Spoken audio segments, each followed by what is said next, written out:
welcome everyone, and thank you for joining me for today's NAC at Home program. My name is David Zyla.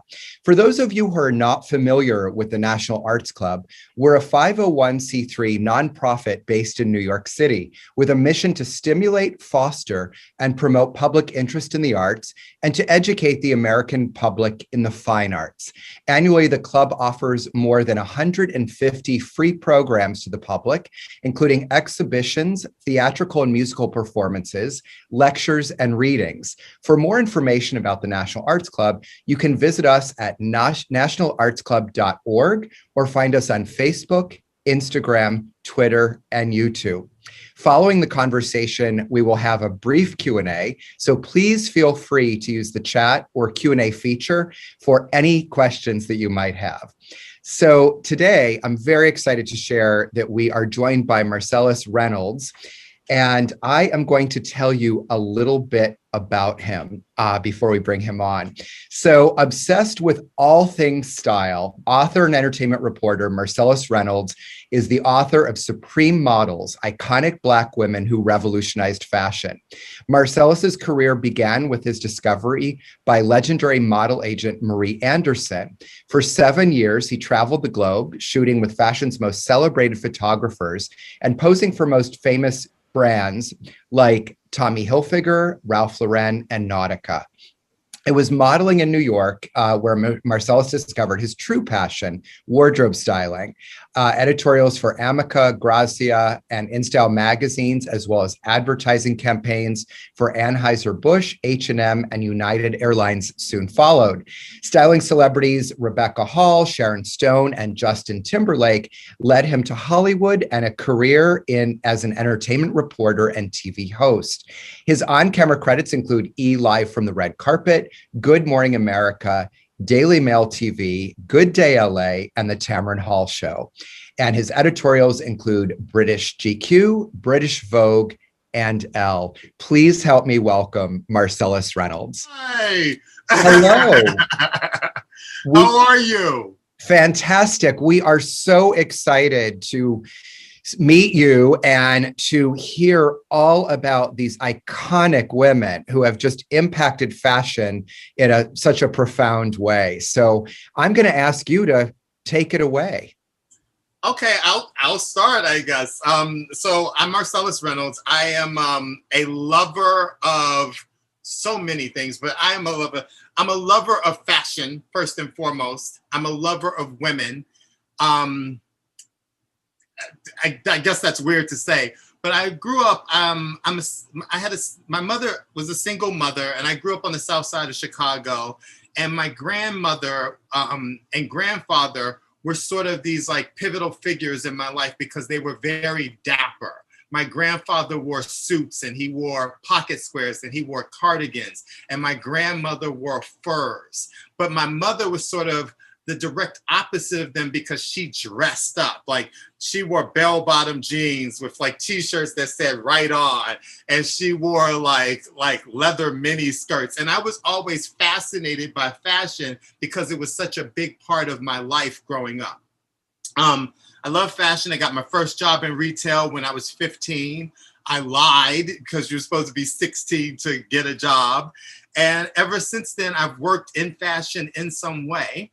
In the mid-90s, I was discovered waiting tables, the typical like sort of model story by a famous agent who had discovered like Leah Cabede, Cindy Crawford, Colin Egglesfield, all these like incredible models. And she said that I should be a model. And I did it, and I never looked back. And it was like this learning curve that was so amazing modeling because I met so many incredible people in front of and behind the camera, from fashion editors like Candy Price, photographers like Bruce Weber, designers like Ralph Lauren and Tommy Hilfiger. I lived in London, I lived in Paris, I lived in Milan, I lived all over the world. Of course, I was a catalog boy, so I lived in Miami. I worked in like Dallas. I always went back to my hometown, Chicago, and I just love the business of fashion. But the one thing I love more than anything about fashion, and don't get me wrong, I love the photographers, the makeup artists, the hairstylists, everything about fashion. I love the models. Having been a model, I understand the dreams that you attach to it. And I met so many incredible women along the way that are still to this day like some of my closest friends. And so this book, Supreme Models, which I happen to have right here, is sort of my love letter to fashion, my love letter to the Black women who raised me. And it's also my love letter, I think, to every little girl, no matter what race she is, that has stepped out in faith and decided that she wanted to be a model. So today I just want to talk to you about the book and my experiences and what drove me to create this this first ever art book devoted exclusively to top Black models. So I guess since the cover is up, David, let's talk about the cover. The model on the cover of the book is Janelle Williams, a really exciting model. And I always say to people, when you look at the book, it's like you can open it to any page and there's something like beautiful and there's something interesting. But because I'm the author of the book and the editor of the book, ultimately, every photo, every image has a story behind it. And the story behind this photo is, there's so many stories, so I'm going to try to keep it brief. But here's the deal. So Abrams, who published the book, asked me to send them 10 photos they thought I would like to be the cover of the book. And for me, it was like Sophie's choice because I had lived with all these photos. And at one point we had considered, my photo editors and I had considered, I mean, there was literally thousands of photos that at one point had been considered to be inside the book. And each photo was very personal to me for whatever reason. I might have loved the photographer. I might have loved the model. I might have loved the styling in it. I might have loved the hair and the makeup.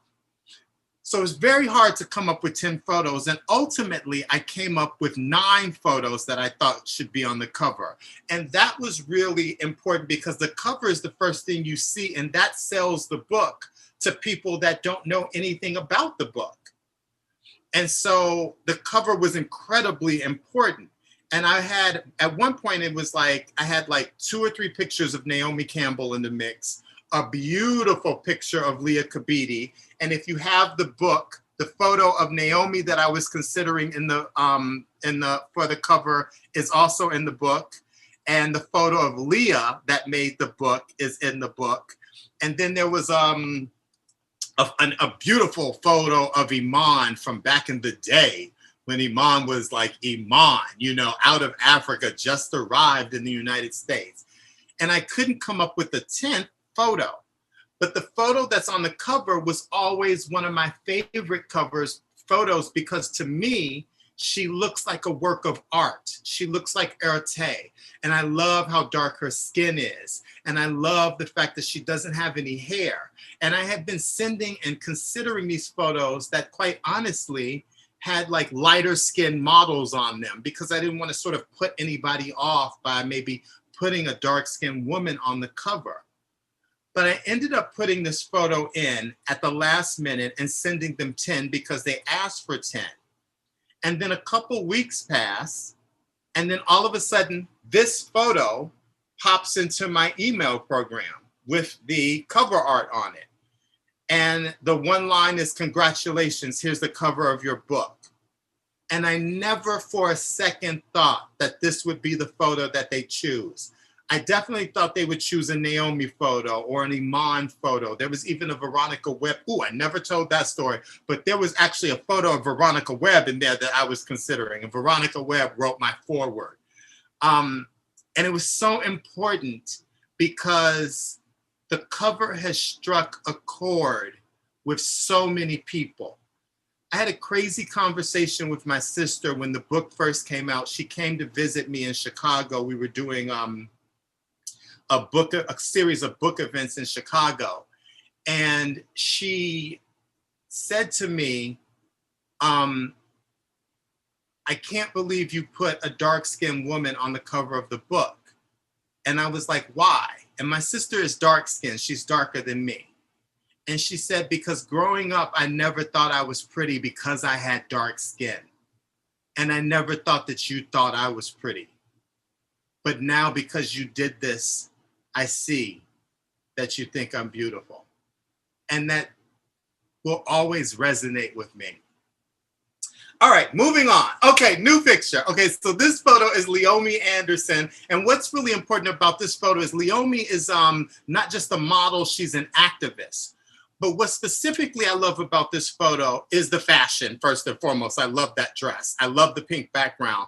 But this photo is one of the few photos in the book that were taken by a female photographer. And for me, being a Black man, being a gay man, being a member of the LGBTQI community, it was incredibly important that I find photographers of color and that I find female photographers and I celebrate them in this work. And I'll tell you something, it was incredibly hard. Fashion is a business that is dominated by men. Think about it. The names of the designers that we know roll off our tongue, and usually they're mostly male.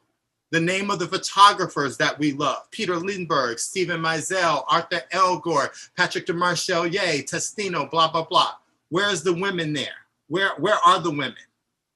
And so this is why this photo is incredibly important to me, because it's one of the photos that was taken by a female photographer who happens to be British. All right, next photo. This photo is everything. First and foremost, this is Georgie Badiel, the model. Georgie Badiel was a Black model that was discovered in Africa. She was actually a Miss Africa.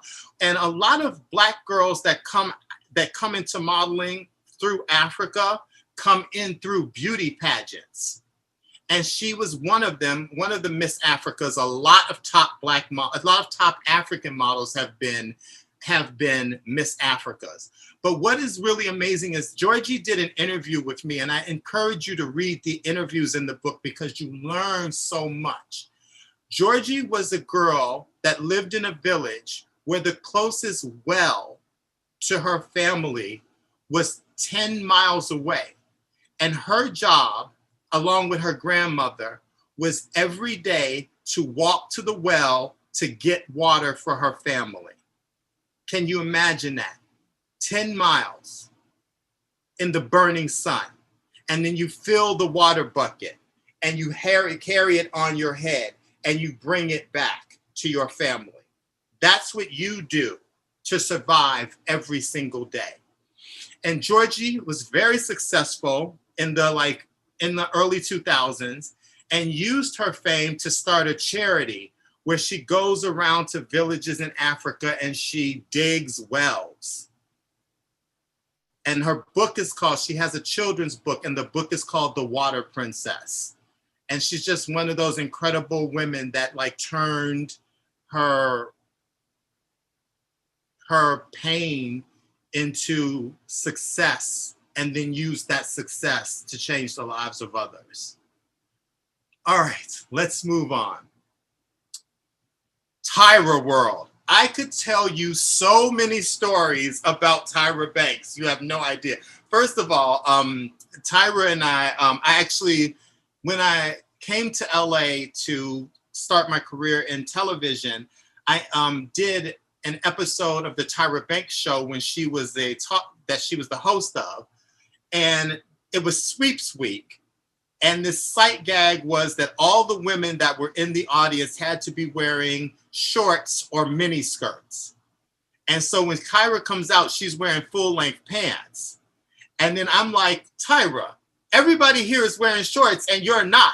And I end up ripping off her pants because they were tearaway pants and throwing them in the air. And it just became this crazy moment because she had on short shorts under them. And we just sort of bonded ever since that moment. It was just so funny. And what's funny about this photo when I think about it is this is the single, other than the cover, this is the single most expensive photo in the book, right? I can quote to you how much every photo in the book cost. This is the single most expensive photo in the book. And originally, I'm going to tell you some tea. Originally, I did not want this photo in the book. First and foremost, because it was so expensive, but the stylist in me did not want swimsuit photos in the book because I think that swimsuit photos are photos taken by men for men, and that's not fashion. But my editors at Abrams were insistent that we use this photo of Tyra because of what it represents. She's the first Black woman on the cover of Sports Illustrated, and that made history. This photo I love, and I'll tell you why about price. This photo I love. This is one of the, first of all, she's related to she's related to a basketball player, a pro basketball player, and I adore this model. But what I love about this photo is that when I started, this photo ran in Polish Vogue or Vogue Poland, one of the Vogues, I think it was Poland. But when I reached out to the photographer for this photo, and I love the big doors and the stairway behind her and the dress and her dark skin against all the white, the photographer was so honored that I would consider his work to be in this book that he gave me the photo for free. And that was so amazing because the photos in this book, the licensing fees were over $70,000 to clear the photos in this book. And to have somebody that is that successful be honored to be a part of something that I did, that was amazing. Okay, new photo. Oh! Ladies and gentlemen, the queen. This is the legendary, the iconic Pat Cleveland. Pat Cleveland, I don't know if you know, if you've ever gotten the chance to see it, Google her, search her on YouTube. You need to see her work the runway. Unlike anybody else in the world, she to me is one of the top runway models ever. She also had a very important print career. But what was really cool about Pat Cleveland in the 70s is she was one of the Halstonettes. And so she was one of Halston's girl posse. I love that. But what was even more important is she was one of the models that went to the Battle of Versailles and conquered Parisian fashion. I know you guys know about the 1973 Battle of Versailles, where 5 American designers went to Paris, and it was a charity event to restore the Palace of Versailles. And it was the French designers, the couturiers, against the American designers. And the American designers took like 30 models, 11 of which who were Black. Pat Cleveland was one of them. And they ended up winning this competition. But more importantly, that moment opened the door for the Black model in Europe, because it was the first time that designers and the press, European designers and European press, had seen that many Black models in one place. And the models moved and they brought the clothing to life, and each one had a personality. Not only did they open the door for Black models, but they changed the face of fashion because they changed the way that clothing was shown. Okay, next photo. All right, this is Rose Cordero, and Rose Cordero is Dominican. And one of the reasons why I really wanted Rose in the book was because there are tons of Afro-Latina models in the world, and they're always stunning, always beautiful. But one of the things that I had a very good friend who was an Afro-Latina model, and one of the things I learned from her was that racism and colorism are not just American conceits. They are as big in other countries as they are here. And if you're dark-skinned in Latin America and the Dominican Republic and other countries, it's still thought of as like not as good as someone who's light-skinned. So it was very important for me to put as many Afro-Latinas as I could into the book to represent that state, that place in beauty, to show that these girls have like opened the door, kicked the doors down, and combated racism, not just in the United States, but across the globe. And Rose is a beauty, and she's one of the covers that got away from me is she was one of the few Black models that have been There she is in action. Look at the leg. Look at her working and bringing that dress to life. Only a model can do that. Only a good model can do that and control her face and control the body. One of the most important things I think about Rose is that she was one of the few models of color to be on the cover of Vogue Paris. And I really wanted that photo and I couldn't clear it because the photographers would not let me. Sad for them. Anyway, let's move on. Listen, when I say to you that I love this woman, I am not exaggerating. This is the legendary Peggy Dillard. Peggy Dillard is the second Black woman to be on the cover of American Vogue. We know that the first Black woman is Beverly Johnson. Peggy Dillard's cover, okay, so in its 85 year, or was it 82 year, in its 82 year history, Vogue had never put a Black woman, American Vogue had never put a Black woman on its cover. I don't want to talk about that because I think Beverly Johnson's Vogue cover is coming up. So we'll talk about that in depth later. Peggy Dillard was the second Black woman on the cover of Vogue. And this issue, no, this was her second Vogue cover. Her first Vogue cover became the best-selling Vogue in history. It sold so well that she was on the cover 2 more times. And each time they put her on the cover in a similar outfit, shot by the same photographer, Albert Watson, which is so funny because they kept trying to recapture that lightning in a bottle and they did it 3 times. So Miss Peggy Dillard has 3 Vogue covers to her credit. And she was one of the first successful models to transition into being a plus model. This photo to me is alive and it's wonderful. This is Kiana Grant. And for those of you that don't know, Kiana Grant was one of the first Black women to have a Maybelline Cosmetics contract. And she did a wonderful interview in the book that was just open-hearted and told all the stories about her life. And she was this girl that got discovered. She went with her cousin who wanted to be a model to a model search. They see Kiana and they make her a model, not the cousin. And she snuck into New York. She was cutting school to go into New York to take bookings while she was modeling. And she didn't think her parents, both of whom I think were teachers, both professionals, were going to find out that she was working as a model. I love that story. And she's like 15 or 16 getting on the train from New Jersey and going into New York and working every day. So funny. We throw around the term legend and we throw around the term icon a lot.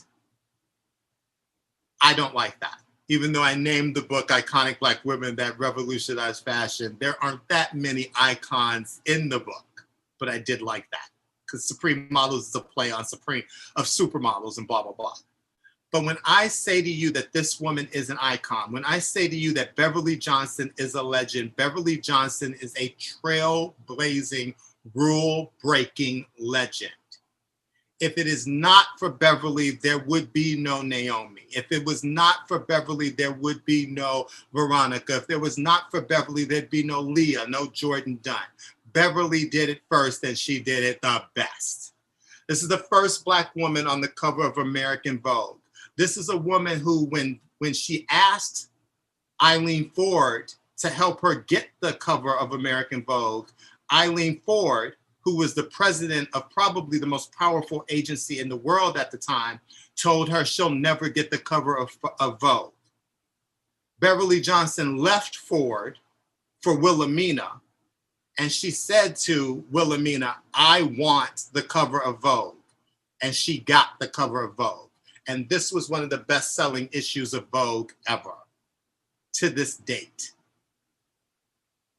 And here is the divine Beverly Johnson. What was amazing about Beverly Johnson was she was a college athlete when she started modeling. She was a swimmer. And people told her that she was too fat because she had an athletic frame.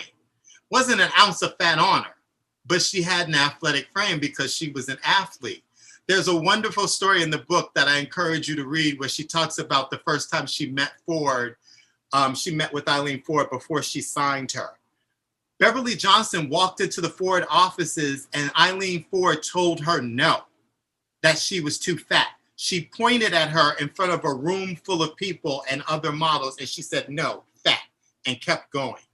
It wasn't until Eileen saw her on the cover of Glamour, which Beverly Johnson got freelancing by going to photographers, that Eileen Ford realized her mistake and called her up and said, come to the office. Tea is being spilled. All right, next photo. This is Aya Jones, an exciting new model who is killing it. And of course she's killing it because that face is incredible. But what I love about this photo when I started working on the book, and I should tell you that I came up with the idea to do this book in 2011. And one of the reasons why I came up with this idea to do the book is because I collect art books, right? Books on photography, books on fashion, books on furniture, books on design. And I ordered a book called Vogue Model, The Faces of Fashion. I believe that's the book. And it was all the models that have appeared in British Vogue. And when I got that book the same day, I cracked it open that night and I read it from cover to cover. And there were only 2 Black models in that book. It was Iman and it was Naomi Campbell. And it was a really bad photo of Iman. And I was incensed. This was 2000, I think the book came out in 2010, maybe 2011, because I think I bought it as soon as it came out. The fact that British Vogue, who was the first Vogue to have a Black model on its cover, only put 2 Black models in a book that had over 100 models. And there were several mediocre models in the book that shouldn't have even been in a book about top models. But you leave out Veronica Webb. You leave out Donia Luna, the first Black woman to be on the cover of any Vogue. You leave out Alec Weck. You leave out Jordan Dunn. You leave out all these models that have Beverly Johnson.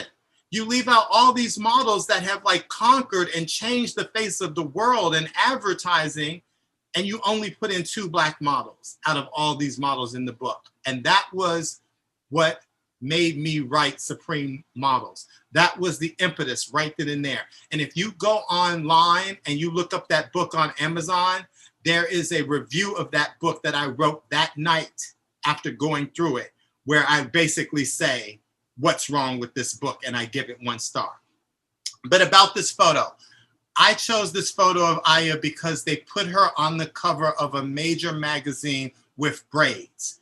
Now, in 2021, after the reckoning that fashion went through because of the pandemic and the protests, we're very accustomed to seeing Black models with braids in their hair. But up to a couple of years ago, I would say 2019, that was a no-no. So I put this photo on the cover because I wanted to put braids in the book and I wanted them to be exalted. The divine Cecily Lopez, who has become a friend of mine. Cecily Lopez was, again, Afro-Latina. I think she's Dominican as well.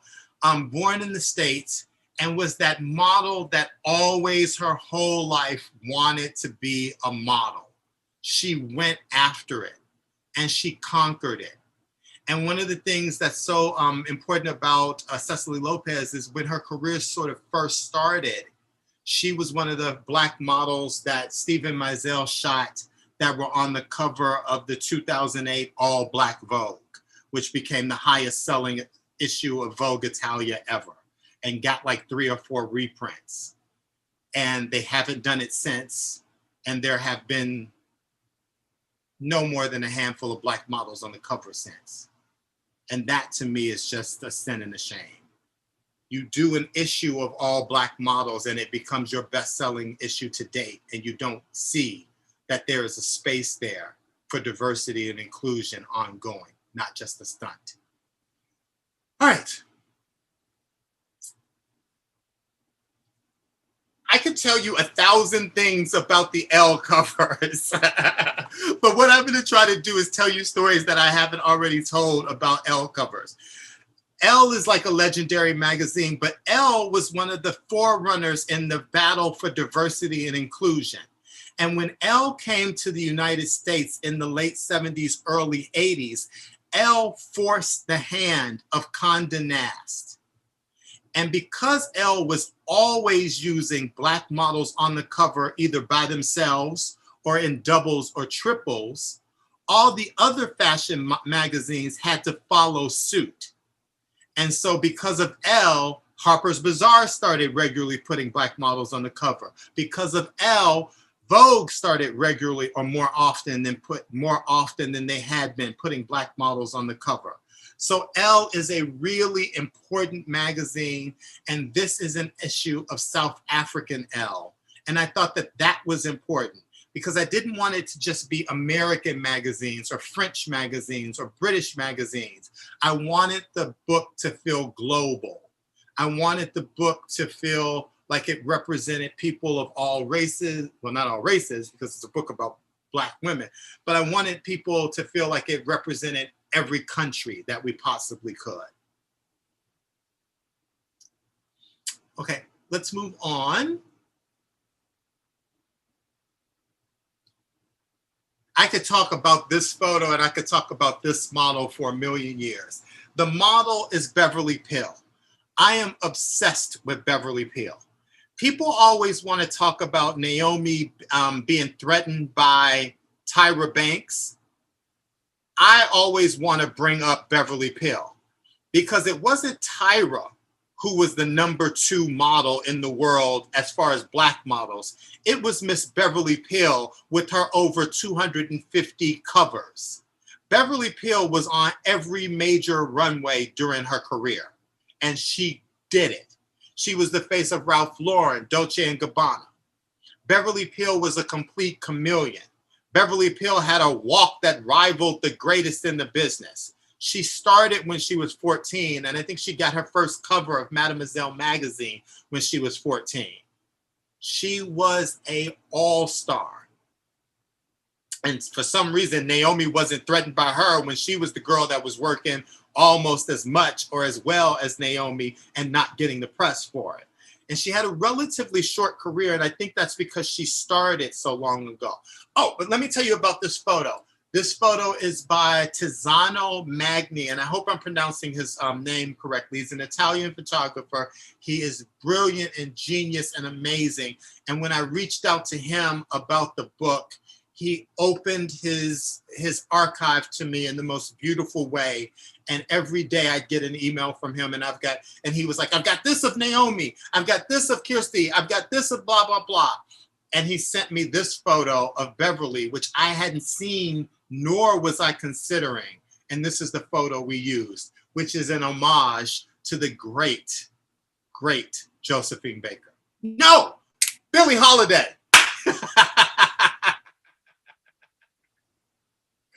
Woo! Okay. I don't want to get insane. I'm not going to get too excited. Okay. Here is the thing. This is Daphne Maxwell Reid, who many of us know as the second Aunt Viv on The Fresh Prince of Bel-Air. But what we don't know is that she was a teen model and hugely successful before she became an actress. She is the first Black model to grace the cover of Glamour magazine. She was a Ford girl back in the late 60s, and she is also divine.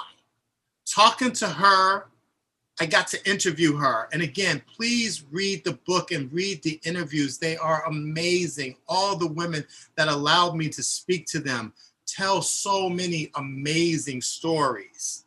But talking to Daphne, she was like your aunt. She was like your cool aunt that has lived that life. And she just went on and told me these stories. But when I got off the phone with her, I felt like my soul had been fed because everything she said was about positivity and light and about good and doing good and about having a purpose. And the words of that interview ring in my head to this day. This photo is Loy Samuels. Loy Samuels is a Jamaican model, much like the model that's on the cover, Janelle Williams. There is a gentleman in Jamaica, and his name is, in Kingston, his name is Kingsley. And his life is about traveling across Jamaica and discovering beautiful Jamaican girls for his agency. And then he takes those girls across the globe and places them in other markets. And he literally takes them. He's not sending out cards. He does like trips with like 10 girls. Loy was a model that he discovered at an all-girls school. Loy did did a model competition that he sponsors and lost. The second year she did it again and was Miss Congeniality or something, which isn't what she wanted to do. She sort of had to battle for him because Loy is dark-skinned and she's got super short shaved head. And even in Jamaica, the beauty ideal is a Black woman that's like lighter skin. Loy had to battle to get him to take her with him on the tour that he was doing. She went to Paris, nobody picked her up. She went to London, nobody picked her up. They go to New York, and finally, someone picks her up. And it turned out to be Beth Ann Hardison, who is the legend, who is in the front of the book. And she is in a section of her own called The Godmother. All right. This woman is Ilanka. And Ilanka, to me, there would be no Tyra if Ilanka hadn't did it. And I should have cropped this photo so you didn't see this, you know, how fashion layouts are. It should be just about Ilanka. But God, I have to remember to do that because every time I see that, when I send it out, it makes me crazy. The thing about Ilanka is she changed the business in really significant ways because she opened the business up to this kind of idea of the lighter skinned girl that still had Black features, you know, that still had like a nose and still had full lips, but wasn't too light. And Ilanka killed it on the runway. If you look at old runway footage from like Jenny and Chanel and Chloe and Yves Saint Laurent, you'll see Ilanka on the runway. And at one point, British Vogue, I believe, named her one of the 10 most beautiful girls in the world. Ilanka killed it. And when Ilanka stepped out of the business, who steps in? Tyra Banks, because agencies were literally looking for the next Ilanka. Next. Okay, when I tell you, Veronica Webb is my angel. Veronica Webb is a godsend. Veronica Webb is everything. So Veronica Webb wrote the foreword for Supreme Models. And the first line, which I decided to blow up, is modeling is magic.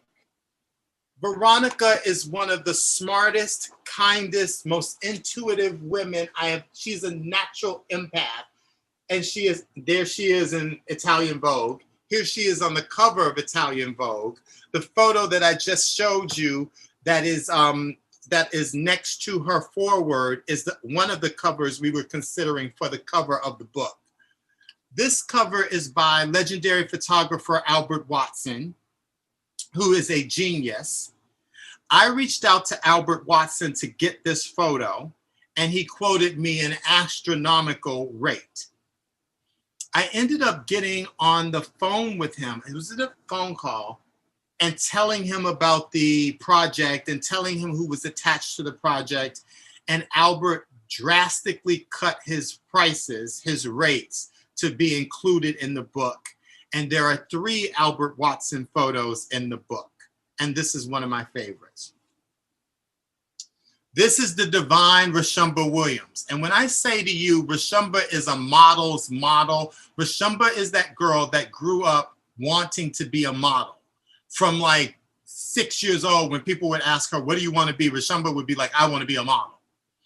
Reshamba's story, which is also in the book, is so funny because at a certain age, she had like a real job. Like she lived outside of Chicago in like a small town.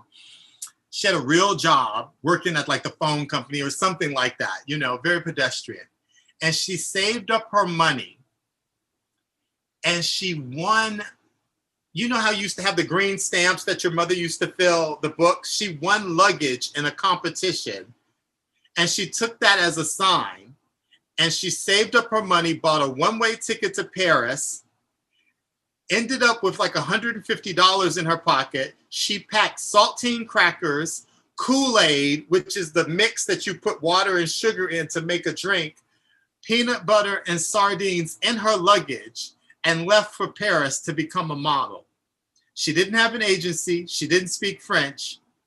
And within a week of being there, she signed with an agency and she met Yves Saint Laurent and she became one of his cabine models, which was the house model. I love that. I love that story. This is the legendary, the iconic Naomi Sims. This is the first Naomi. Naomi Sims was a model in the late 60s into the 70s. And she was one of the first models to monetize her, to switch gears. She wrote books about beauty and she wrote books about health. But what some of you may know is that she started her own wig line. And what I love about her wig line is she took a regular white woman's wig, put it in the oven, baked it, and that simulated the texture of black hair. And she became a multi-millionaire from her wig company. The other important thing about Naomi Sims is that she is the first Black woman to appear on the cover of Life magazine, which was an iconic magazine at the time. But she's also the first Black model to appear on the cover of Ladies' Home Journal. And now, you know, in 2021, we think, who cares about Ladies' Home Journal? But when she appeared on the cover, that magazine was in 14 million homes. 14 million homes got a magazine with the photo of a Black woman with natural hair on the cover. Dark skin. It changed the game. She was the first Black supermodel. All right, so we're getting to the point where these are like sort of my favorite photos in the book. And then after this one, don't leave because I'm going to open the floor up to a Q&A, but we cannot talk about Supreme Models without talking about, in my opinion, the #1 model ever. I don't care about race or anything. I think Naomi Campbell is the #1 model ever. And I am a model lover. I love models from like the 50s, like Susie Parker and Jean Shrimpton and Verushka and Twiggy. I love models from the 70s like Lisa Taylor. I love Danielle Luna for what she did for fashion. But Naomi Campbell changed the game. A little girl from London became the top model in the world. And to me, that amazes me. So we'll talk about why this is in the book is really important, because this is the layout of the book. You're going to get here you get the, where the model was born, and you get the birth date and the years that she worked. And then you get how I decided someone was a top model. It was the 5 biggest clients and the 5 biggest magazines they worked for. And then you get like a little bio of the high points of their career. This photo is by Patrick Demarchelier, I believe, who was so kind to me with this book. He drastically cut his rates to be included in the book. This photo is important because first, it's the only exposed boob in the book. And we were like, and Abrams didn't know if they wanted that photo in the book. And it was like a thing. We kept going back and forth about it. But I think this photo is incredible. But what I love most about this photo is that it is the cover of Vogue Paris. And side note, Naomi Campbell went to Yves Saint Laurent, who was like her dad, and bitched to him because she hadn't gotten a cover yet. And he threatened to pull his advertising from Paris Vogue if they didn't put her on the cover. And that's how Naomi got her first cover. But I think that was her second Vogue cover. All right. This is an important photo because Christy Turlington is my angel. I could talk to you all day long about Christy Turlington, but I won't. Christy Turlington, I worked for Christy Turlington in the late 90s, stuffing envelopes at her skincare company, and Christy and I became friends. And the reason that Naomi Campbell is sort of in the book is because Christy reached out to her to ask Naomi to write the foreword. And Naomi said she was going to write the foreword, but then she dropped out at the last minute. But I had asked Veronica Webb to write the preface.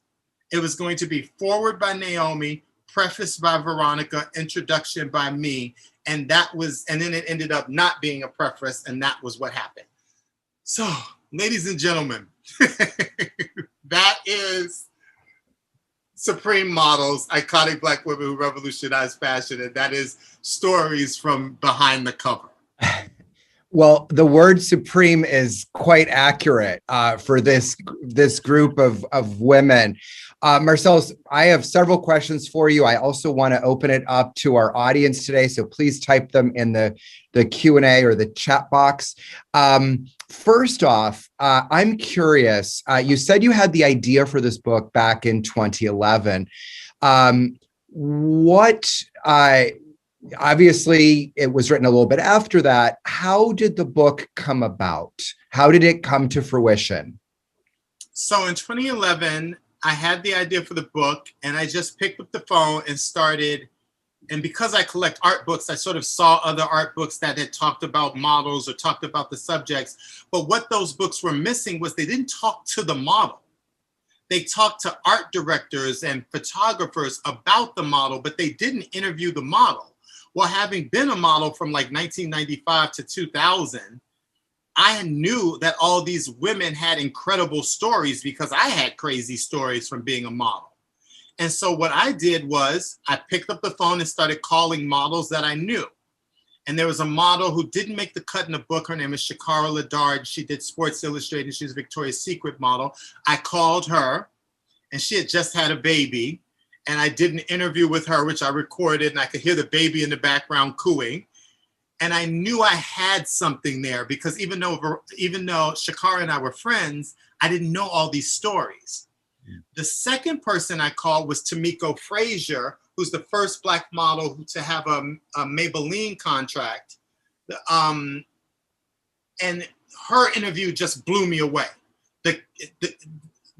She was candid. She was real. She was unguarded. She told so many truths. And I urge you to read that interview because it will change your mind about modeling and what Black girls have to go through to be a model. And that was when I knew I had a book. And for a while, the book was at Toshin, and then they passed on it. And then the book was at a literary agency called Sterling Lord Literaristic that did the Roxanne Lowitt book. And I thought the book was going to go because I had an editor there and we worked on it for almost a year. And then they passed on it. And I was done because I was like, okay, there's not a market for this. Nobody wants this. And I didn't know anything about publishing. And I'll try to make the story really quick because I want to get to the open the floor for people.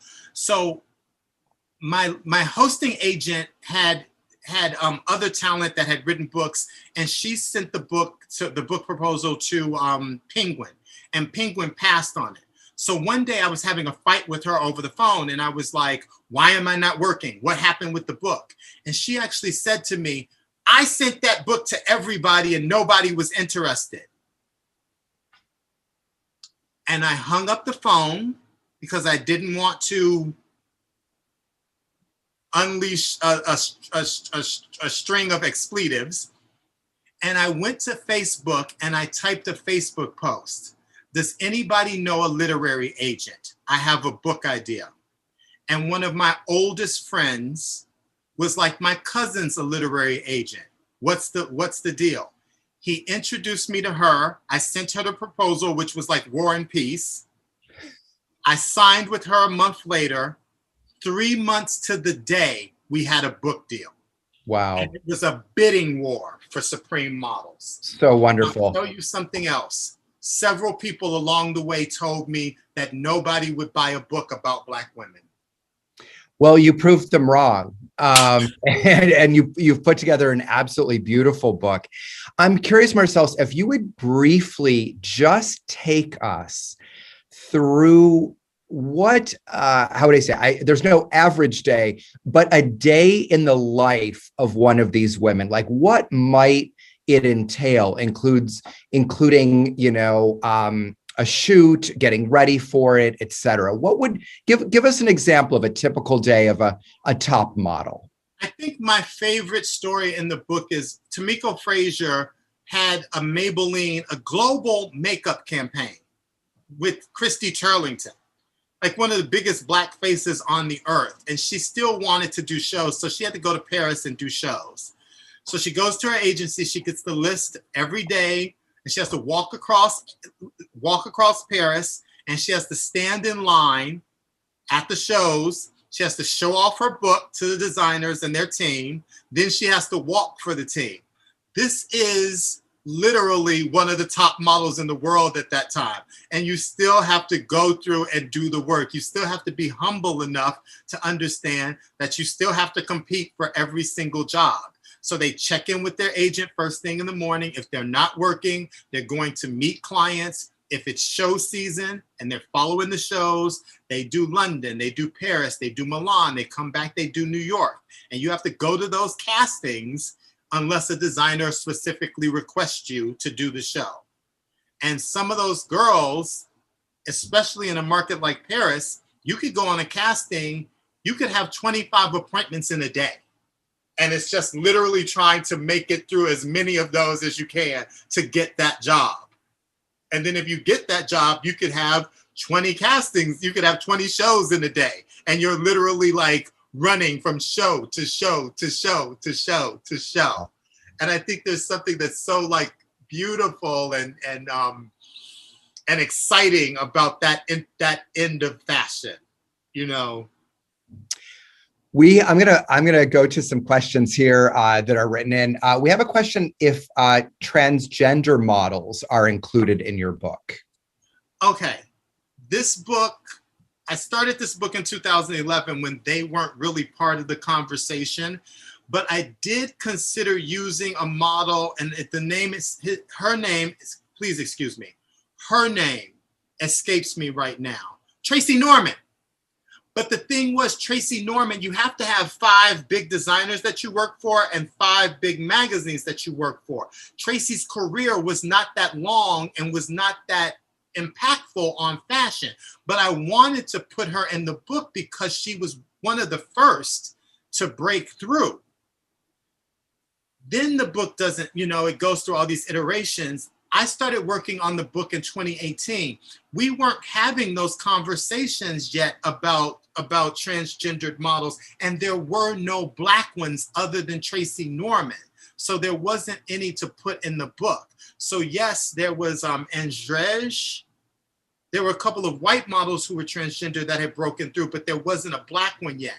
But it was really important for me to put members of the LGBTQI community in the book.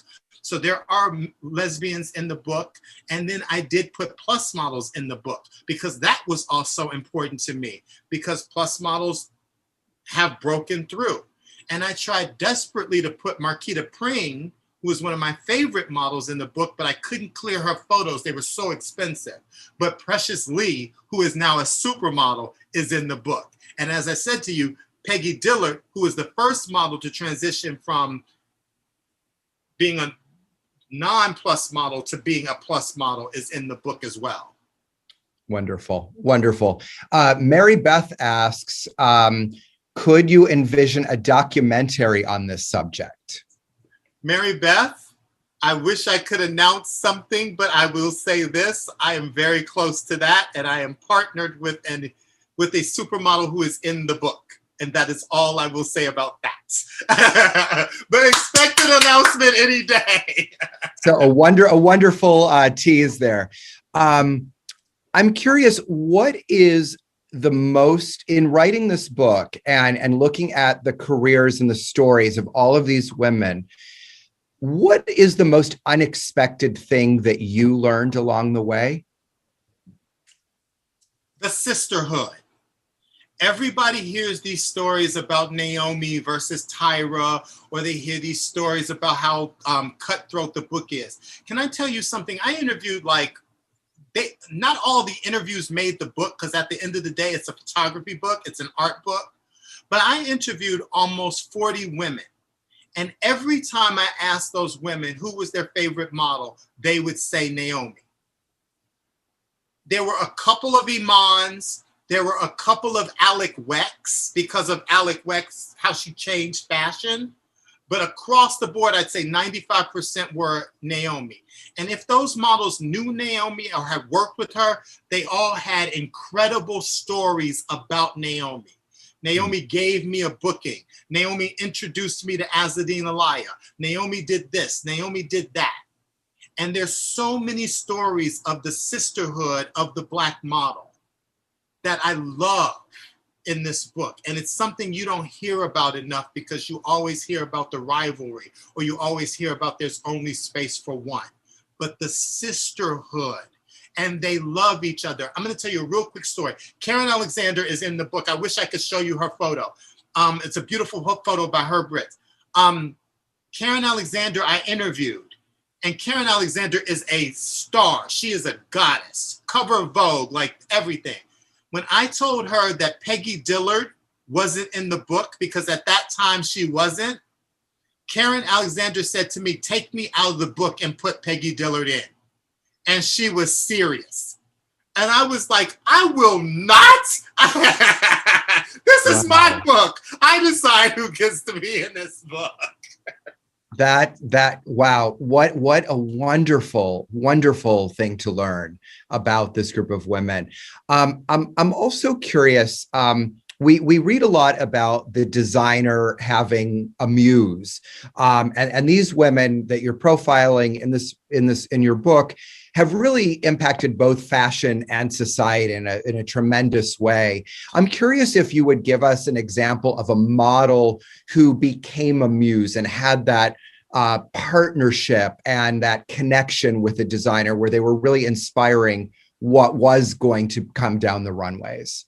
Well, you have to read Rashomba Williams, because she talks about that. She talks about the relationship between designers. Because I actually asked her who was her favorite designer, and she got like crazy and emotional. You could hear it in her voice, and she was like, they fed my soul.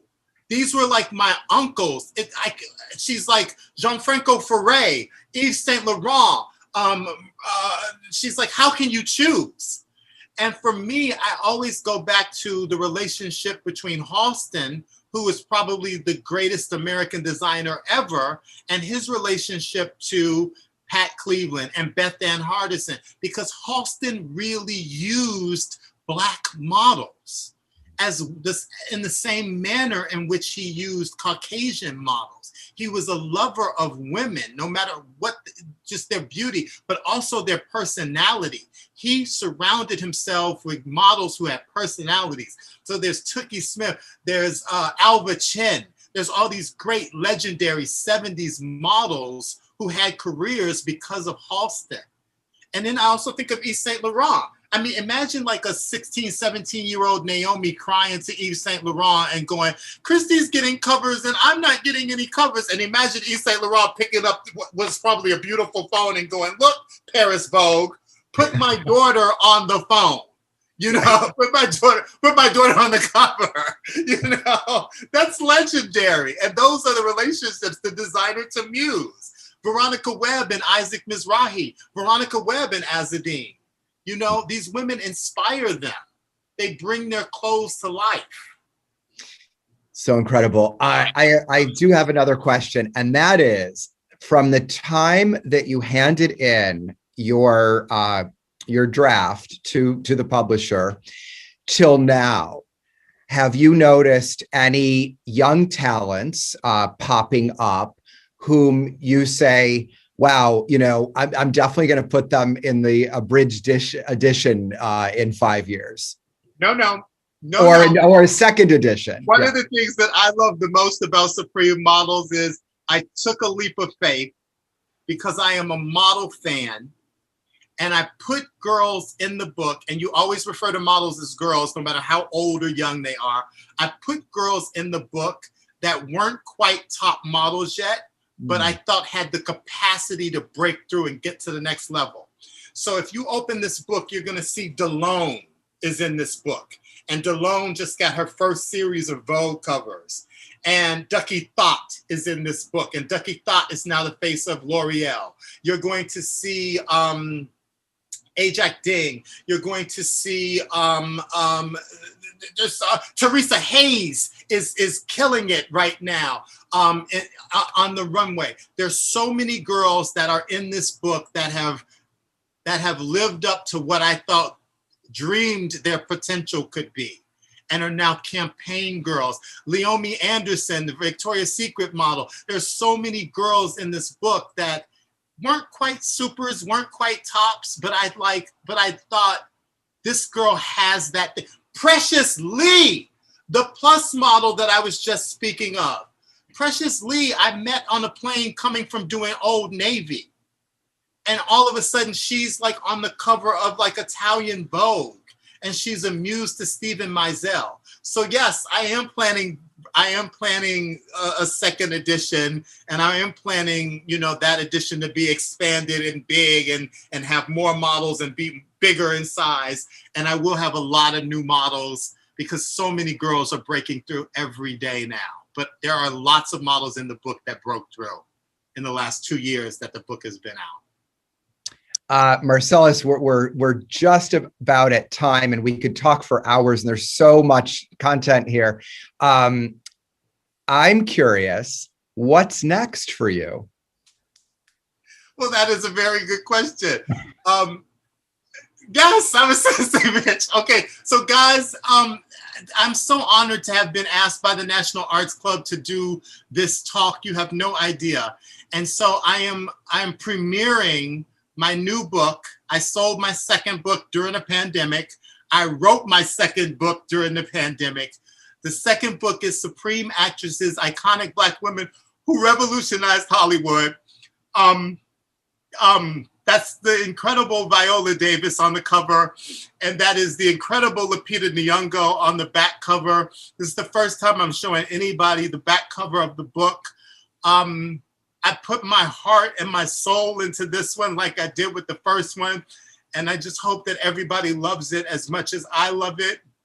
And this book, I worried that it wouldn't be as beautiful as Supreme Models because models, are these goddess Valkyries. But this book is beautiful in its scope.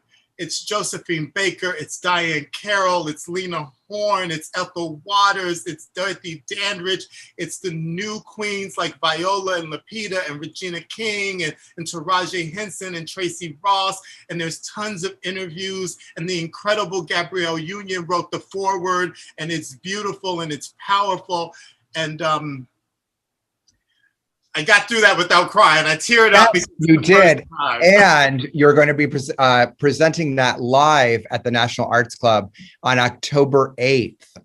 So if the audience watching would like to attend, there will be information. If you signed up for today, you will get information about that. Marcellas, I just want to thank you.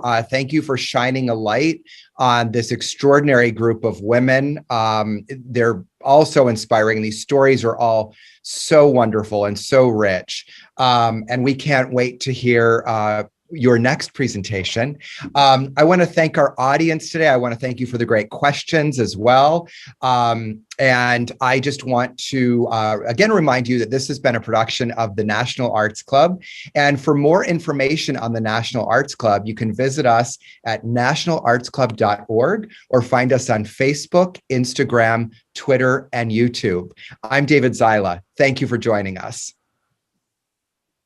Bye.